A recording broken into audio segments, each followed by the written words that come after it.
Okay, folks, so this is gonna be my day 177 of Nofap update vlog. Um,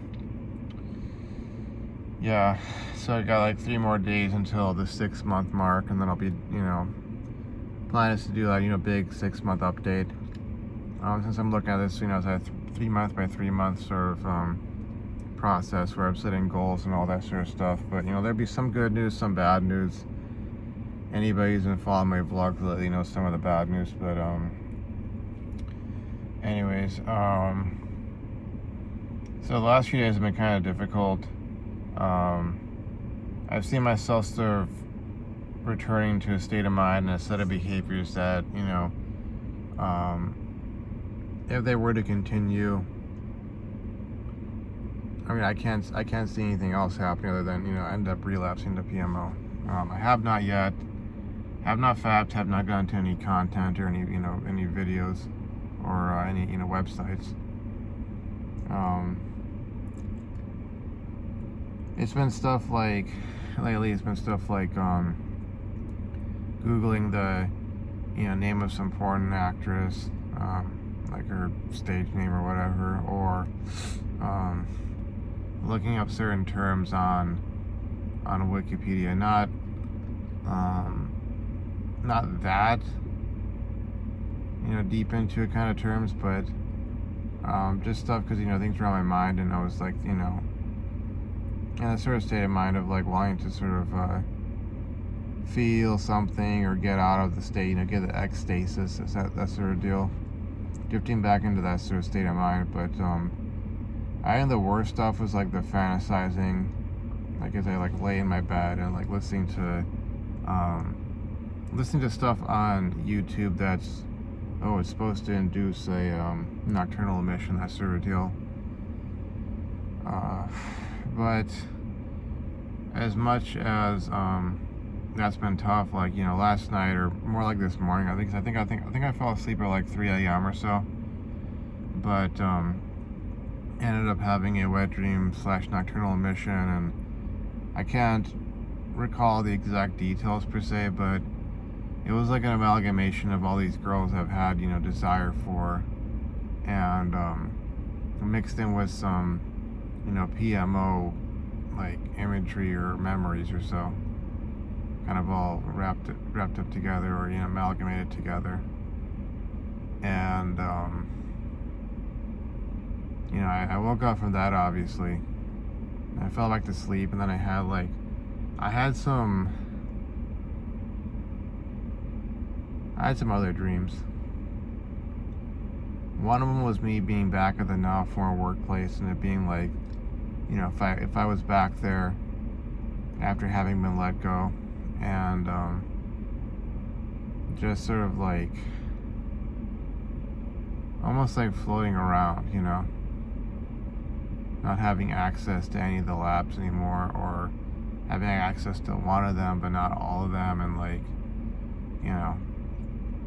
trying to like help my now former coworkers with some stuff and not being able to because like I wasn't authorized, or so like feeling like a ghost, essentially.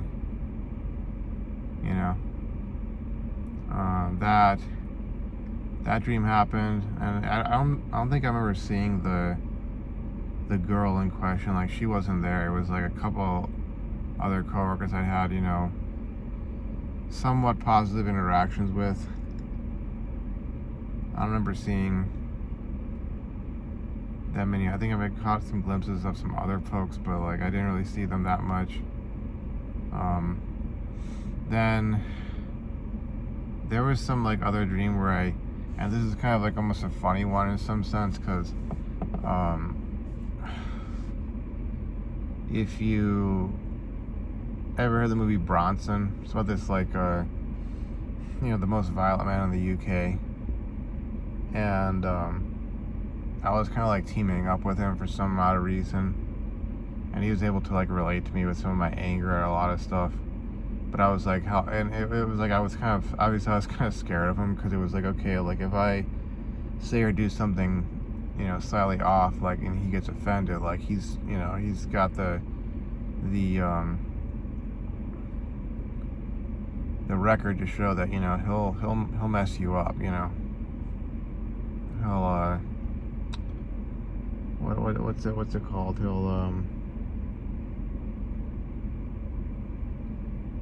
What's that term? I can't remember the term, but he'll tune you up. He'll tune you up, you know. That sort of deal. And it was like, but it wasn't Bronson himself. It was like the guy who plays him in the movie, which I think that's Tom Hardy, who also, interestingly enough, plays Bane, which is kind of ironic because the old mask I would have to wear, you know, to go, you know, to and from work or anywhere really. It gave me the look of, like, you know, looking like Bane, especially with my, you know, hair buzzed back like that. And my coworkers at not this last job, but the one before that, they would refer to me as like Bane, or, you know, like make jokes about it. And I'd have all these, you know, funny quotes I'd like adapt to our workplace, you know, and we'd laugh and all that sort of stuff. But there was that dream that ended somehow. I'm trying to remember like what happened. I don't think he like killed me or something or beat me up, but it was like, I think we kind of like accomplished whatever mission we were on to like get a bunch of money or something. And then I had switched from that dream to this third dream where I was with my family and some old friends from, like, I think it was back in high school, or maybe shortly after high school. Might have been like when I just, you know, was living down there with them, and we all ended up at the beach. And you know, my sister went swimming and she came back, and it was like we were having fun. Even though there was still that sort of like brother sister sort of like conflict, sort of, you know, how siblings will end up having like a beef with each other. There was still that, like, you know, ma'am, you know, Bobby did this, or ma'am, Jane said that, or, you know, there was still a bit of that sort of like, you know, edginess, but it was like a relatively good dream, and it was almost like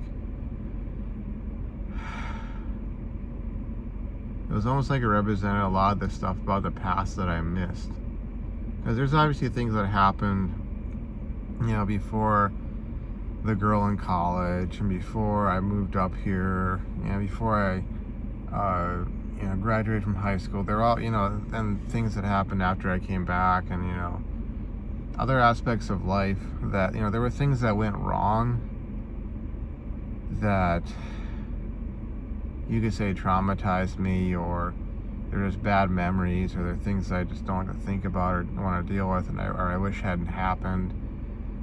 But then there are those moments in life, you know, like I got, like for instance, when I got emotional in one of my other videos where I was talking about the ex-girlfriend, and, you know, even though I realized like so much of my feelings about those events with her, the good times, those are like all in my head, and it was kind of like my interpretation of things. Whereas with her, it may have just been a day out and about with her then boyfriend, and, oh, I'm just getting out of the house. Maybe it wasn't, you know, something amazing or beautiful or important, or, you know, life-changing to her. But, you know, there are moments like that. There are moments when, you know, from when I was a kid, moments from adolescence, moments from being, you know, young adult those days.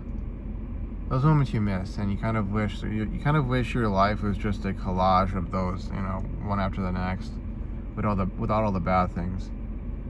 And, you know, perhaps that memory or that dream I had with my family and, you know, some friends, it may have also been, you know, partially the influence of memories of going to Daytona Beach in Florida as a kid back in the 90s. Because I remember like being out there on the beach and like seeing some of the fish that had, you know, come into the sort of, you know, like the coastal area, and were just, you know, they weren't too far off the coast. It was like, you know, you could walk out. There was like the waves would come in, bring them in, and, you know, take them out. And sometimes they would get, you know, like beached, you know, on the they basically get stuck on the land. You try to, you know, lift them up and, you know, throw them back in the water and that sort of thing. And having some memories of that, In particular, this one image of when I remember looking down and seeing this fish laying on the beachside, and it looked more like almost like it was transparent, which was like weird to me, but it was like one of those memories I have. And a lot of stuff getting amalgamated into a somewhat, or mostly positive dream. That sort of ending on that. But man, it's like so much of my efforts in life right now, it seems like I'm trying to build myself up to a point where I could almost do like, that's something a lot of people I think talk about. You hear about the whole, I'm thus and such age and I finally have the money to do all those things I wanted to do when I was a kid. It could mean getting a pilot's license and going on flying. It could mean buying a huge mansion. It could mean being able to dedicate yourself to a certain sport, so you could just do that all day, whether it was fencing, let's say in my case, or some other sport, or it could be traveling, or it could be whatever. Heck, it could be just like doing what like Peter Gibbon, in Office Space wanted to do, where he just wanted to like do nothing. He just wanted to lay about the house and do absolutely nothing. If he had all the money in the world, he would just do nothing. And it's almost like me trying to build myself up to the point where not only for myself, but for those who I care about, I could kind of like give them that back, as much as you possibly could. And it's almost like creating that sort of environment and having those kind of happy people around would make me the most happy, because it'd be like I'd be able to relive those memories of childhood and adolescence and young adulthood, back when the world seemed like it was full of possibilities and hope and a great future, where I was going to be able to do all these things that that I wanted to do. The life was going to be an adventure. That it's almost like I'd be like Mario, or more like Luigi, going out and fighting the Koopa clan and defeating Bowser and saving the princess, and that the princess would be like my future wife, and Bowser would be the bad guy who I'd defeat. Almost like, St. George, the dragon slayer, going off to kill the dragon and rescue the princess, Back when I could look at life from that angle and be like, oh, so it's going to be like, it's going to be this amazing thing, and I'm going to do all these great things and accomplish all this stuff, and, I will be the hero. And everybody will be happy. They'll be happy with me, and I'll be happy with them, and we'll have a great time with it, And then finding out that, life isn't like that, for the most part. Or if it's going to be like that, it's like, it's going to take a lot more effort, maybe a bit of luck, But that's kind of the state of mind I'm in right now. I feel like a bit of the whole chaser effect deal because of the wet dream.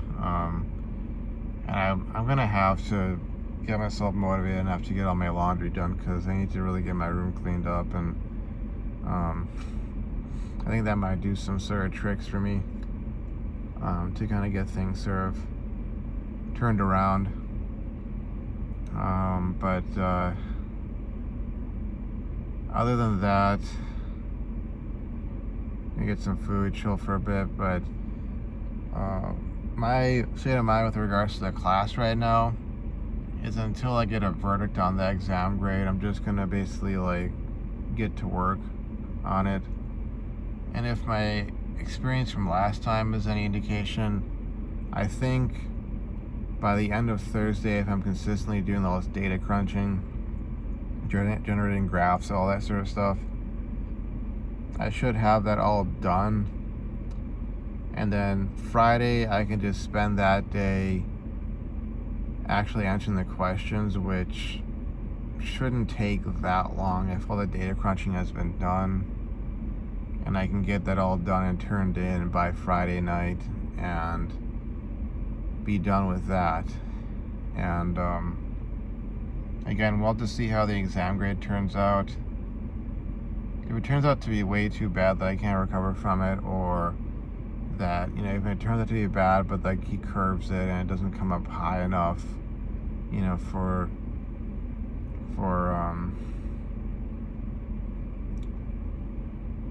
me to be able to have that be, because, you know, the thing is, like, so much of these, you know, classes, it's like you don't have the entirety of the grade until, like, obviously after the semester's done. So it's kind of like you're looking at going, okay, taking a rain check as you go along. And for instance, if you want a B in the class or an A in the class or higher, you have to sort of go into the final with a certain, you know,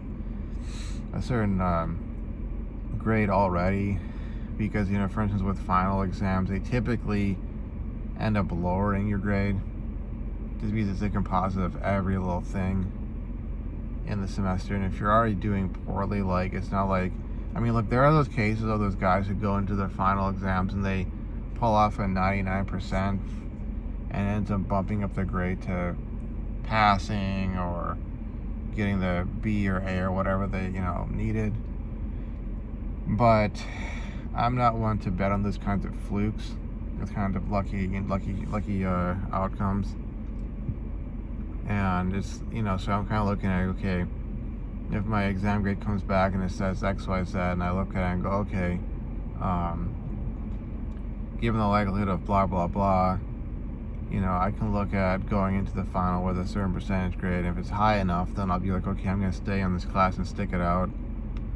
But if it's not high enough, then I'm going to withdraw before the withdrawal deadline. I'll have to take that W and make it a point to bounce back over the summer.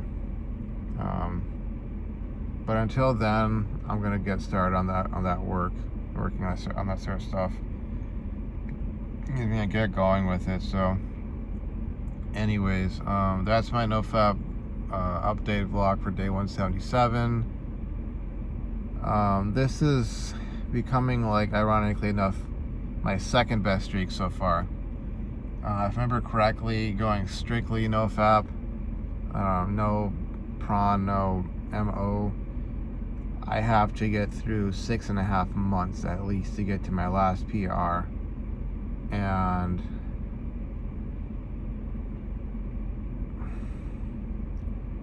assuming I'm sitting here at that 6-month mark, I'm not going for that. I'm going for 9 months, and then, you know, assuming I'll be sitting there at the 9-month mark, it's going to be, let's go for a year of this, you know. That's sort of a deal, because you sort of get to a point where even if it's a struggle, even if it's hard, it's a heck of a lot more worth it than going back and not even having, oh, I've gone through these days of no PMO, you know, or no FAP. And I really don't want to throw that, you know, down the drain, or, you know, flush it down the drain. I don't want to throw that away. So anyways, that's it for this video. Maybe after I eat a bit, I'm feeling a bit, you know, more energized, maybe I'll make another response video to, I think, because Alex left some comments, and I'd like to continue that whole topic. So anyways, that's it for me for now, and I'm gonna stop recording, upload this, go grab some food, and I'll see you folks around. Thanks for watching. Bye bye.